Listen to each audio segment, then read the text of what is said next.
नमस्कार, मैं हूं पवन त्यागी। सीबीआई ने पश्चिम बंगाल में त्वरित कार्रवाई करते हुए उन लोगों से मिलना शुरू कर दिया है और सबूत जुटाने शुरू कर दिए हैं जो लोग हिंसा में मारे गए या जिनके साथ बलात्कार हुए। इसी कड़ी में आपको बताएं, जो अभिजीत सरकार बीजेपी का युवा नेता था, जिसने आपको बताएं अपनी मृत्यु के ठीक पहले फेसबुक लाइव कर दिया था। हालांकि उसको लाइव करना आता भी नहीं था।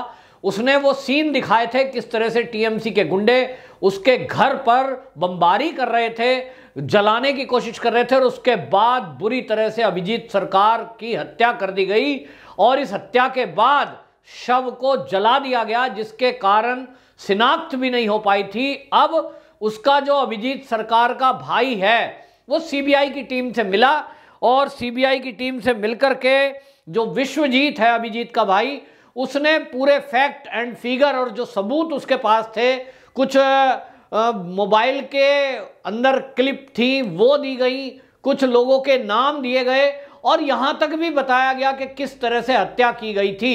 तो सीबीआई की टीम को अभिजीत सरकार की पत्नी भी मिली और पत्नी ने बताया कि टीएमसी के लोग किस तरह से एक तार बांधकर सीसीटीवी का गले में और उसको खींच रहे थे, जिसके कारण उन्होंने उसकी हत्या कर दी। और इस हत्या के पीछे टीएमसी के विधायक का हाथ होना बताया जा रहा है, जिसका नाम था परेश पाल। उन्होंने कहा कि टीएमसी के गुंडे ये परेश पाल के निर्देशन में सारा हिंसा कर रहे थे, इनके इशारे पे ही, परेश पाल के इशारे पे ये सब हिंसा हुई है। तो सवाल उठ रहा है कि पुलिस भी वहां मौजूद थी और पुलिस ने कार्रवाई क्यों नहीं करी, ये लोग पूछ रहे थे, कोर्ट ने भी पूछा। अब ये आपको बताएं, अभिजीत सरकार की फैमिली जब सीबीआई से मिली है तो इन्होंने खुलासा किया है कि वहां टीएमसी के बड़े लीडर थे, एक विधायक था और जिसके दबाव में पुलिस चुपचाप मूक दर्शक बनी हुई थी, जिसके कारण बीजेपी के लोगों को चुन चुनकर मारा गया।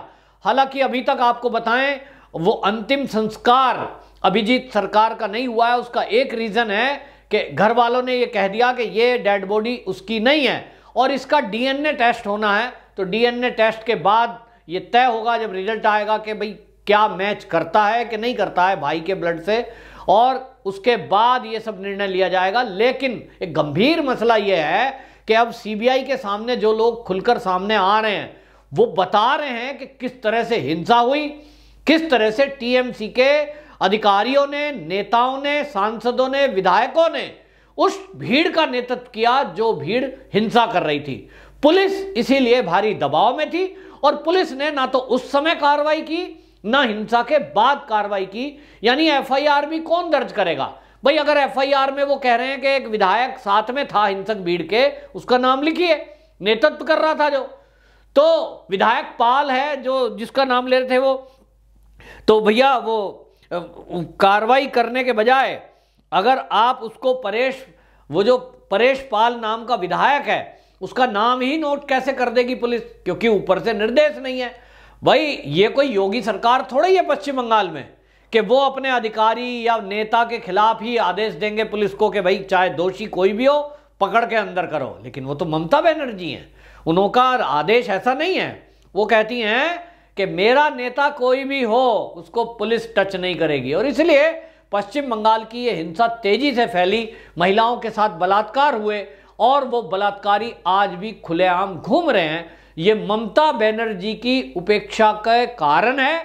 दूसरा, टीएमसी के जो गुंडे हैं उनकी हिंसा में संलिप्तता डायरेक्ट रूप से है, एक तो होती है इनडायरेक्ट, ना खुलकर सामने है। और यही सीबीआई की टीम को वो लोग सब बता रहे हैं जिनकी हत्या हुई या जिनके साथ रेप हुआ। बाकायदा पूरा कच्चा चिट्ठा सबूतों के साथ सीबीआई की टीम को दिया गया है। और सीबीआई में जो ज्वाइंट सेक्रेटरी लेवल का व्यक्ति जो है, अधिकारी जो है, सीबीआई की टीम को लीड कर रहे हैं। इससे अब पता लग रहा है कि केंद्र सरकार ने इस मामले में कितनी गंभीरता से कदम उठाया है कि ज्वाइंट डायरेक्टर लेवल का अधिकारी डायरेक्ट उस टीम को लीड कर रहे हैं जो टीम पश्चिम बंगाल की इस मर्डर एंड रेप के केसों को जांच कर रही है। निश्चित रूप से बहुत जल्दी ही अब कोर्ट में ये रिपोर्ट सबमिट होगी और इसके बाद टीएमसी के जितने भी गुंडे इस हिंसा में शामिल रहे, ऐसा हम मान सकते हैं कि वो अब बचने वाले नहीं हैं। कलकत्ता हाई कोर्ट की भी तल्ख टिप्पणी इसके बारे में हुई है और जिस तरह से एनएचआरसी और महिला आयोग की रिपोर्ट के आधार पर कलकत्ता हाई कोर्ट ने सख्त टिप्पणी करी थी और यह कहा था कि वहां पर एक पार्टी का राज है, कानून का राज पश्चिम बंगाल में नहीं है। यह कलकत्ता हाई कोर्ट की टिप्पणी थी और इसके बाद आप देखिए कि ममता बनर्जी ने जज पर सवाल उठा दिए थे। लेकिन यह सारा कुछ कितना भी कर लें, ममता बनर्जी बचने वाली नहीं है। जो भी नेता उनके इस हिंसा में शामिल रहे हैं वो अब सीबीआई की पकड़ से बच नहीं सकते। तो पुलिस ने कोशिश की है, सीबीआई की टीम में जो लोग लगे हुए हैं, सूत्रों के हवाले से खबर मिली है कि वो कह रहे हैं कि बहुत सारे टीएमसी के कार्यकर्ता और पुलिस की वजह से जो सबूत हैं हिंसा के और रेप के, उनको मिटाने की भी कोशिश की गई है। तो यदि इस तरह के मामले अब इनके सबूत सीबीआई के हाथ लगेंगे कि सबूत मिटाने की कोशिश पुलिस के द्वारा की गई है, तो आप समझिए मामला और गंभीर हो जाता है और ऐसे में वो पुलिस अधिकारी भी अब जेल जाएंगे जिन्होंने इस हिंसा के या रेप के सबूत मिटाने में अपराधियों का साथ दिया है। पुलिस सोचती है हमारा तो कुछ होगा ही नहीं, मुख्यमंत्री बैठी हुई है, लेकिन नहीं, अब केस सीबीआई के हाथ में है। पुलिस का, पश्चिम बंगाल का कोई कितना भी बड़ा अधिकारी क्यों ना हो, अगर उसकी संलिप्तता या उसके इग्नोरेंस के कारण यह हिंसा हुई है और हत्यारे या बलात्कारी छूट गए हैं, खुले घूम रहे हैं, तो वो अधिकारी भी जेल में जाएंगे। और ममता बनर्जी की आज हालत यह है कि ममता बनर्जी अपने लिए चिंता में है कि चुनाव हो नहीं रहे, कोरोना फैल रहा है, 2 महीने शेष बचे हैं और रोज केस बढ़ने की संख्या बढ़ रही है, 800 के करीब रोज कोरोना के केस आ रहे हैं। तो वैसे ही उनको मुख्यमंत्री पद से हटना पड़ेगा। एक तरफ ये केस सीबीआई के हाथ में आया है तो मुख्यमंत्री की कुर्सी भी जाएगी और यह ना हो कि कहीं ना कहीं अगर ममता बनर्जी की फोन कॉल अपराधियों के पास आई होगी या पुलिस के अधिकारियों के पास आई होगी, इसकी भी जांच हो रही है कि कहीं ऐसा तो नहीं कि ममता बनर्जी से तालमेल हुई हो किसी जो ये हिंसा में शामिल लोग रहे हैं। अगर इनकी बातचीत ममता बनर्जी से भी हुई होगी तो निश्चित रूप से ममता बनर्जी भी फिर इन आरोपों से बच नहीं सकती कि ममता बनर्जी की सह पर यह हिंसा हुई है। और इसीलिए आपको ध्यान होगा ममता बनर्जी ने पिछले दिनों पेगासस को लेकर जब हल्ला हो रहा था, फर्जी हल्ला, फर्जी जासूसी, उस समय हल्ला मचाया था कि हमारे फोन को मैं टेप लगा देती हूं। वो टेप लगाते हुए दिखाया था, लेकिन कुछ दिन बाद वो ममता बनर्जी का टेप हट गया क्योंकि उनको किसी ने समझाया होगा कि अपने फोन में खुद चेक कर सकते हो भाई इसमें पेगासस है कि नहीं है, सॉफ्टवेयर है। तो सॉफ्टवेयर का पता लगाने के लिए क्या आपके पास आपका आईटी सेल नहीं है सरकार का? बेमतलब हल्ला मचाती हैं। लेकिन आज वही ममता बनर्जी यू टर्न ले रही है। आपको बताएं, वो ममता बनर्जी जिसने सीए को लेकर विवादित बयान दिए थे और अपने सदन से प्रस्ताव पास कर दिया था विधानसभा से और यह कहा था कि हम सीए लागू नहीं होने देंगे और यहां पश्चिम बंगाल में लागू नहीं होगा, वही ममता बनर्जी अब यू टर्न लेकर 125 पश्चिम बंगाल के लोगों की सूची केंद्र सरकार को सौंप रही है। वो कभी पश्चिम बंगाल के रहे होंगे, आज वो बांग्लादेश में जो ऐसे लोग अफगानिस्तान के अंदर हैं उनको लाने के लिए आग्रह केंद्र सरकार के विदेश मंत्री से कर रही है। तो एस जयशंकर को उन्होंने तारीफ की कि भाई केंद्र सरकार ने बड़ा अच्छा काम किया, जो अफगानिस्तान से वहां से भारतीयों को बचा के लाए हैं, ये अच्छा काम है और इसकी सराहना करते हैं। तो ममता बनर्जी की इस बड़ाई करने के पीछे की होशियारी देखिए कि वो 125 उन लोगों को बुलाना चाहती है जो अफगानिस्तान में पश्चिम बंगाल के लोग रह रहे हैं।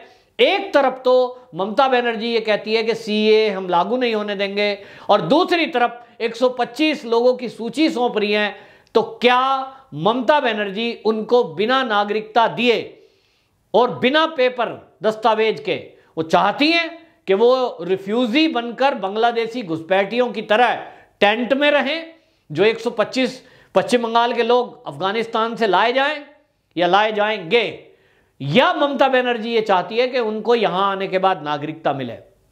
पहले ममता बनर्जी को यह क्लियर करना चाहिए, केंद्र सरकार को टीवी में आके प्रेस कॉन्फ्रेंस करके ममता बनर्जी बताए कि क्या वो पश्चिम बंगाल में सीए लागू करने के पक्ष में है कि नहीं। हालांकि वो केंद्र का कानून है, वो पूरे देश में लागू हो चुका, लेकिन एक तरफ ममता बनर्जी का ड्रामा था विरोध करने का, बांग्लादेशी घुसपैठी और रोहिंग्याओं को ध्यान में रखते हुए वो ड्रामा कर रही थी, जिससे कि उनकी वोट मिल जाए और मुस्लिम तुष्टीकरण कर सके, मुसलमानों को वो दिखा सके कि ये तुम्हारी कितनी हितैषी है कि तुम्हारे धर्म के लोग अगर किसी दूसरे देश के भी आए हुए हैं अवैध रूप से घुसपैठ करके, ममता बनर्जी उनकी रक्षा कर रही हैं, ये दिखाना चाहती थी।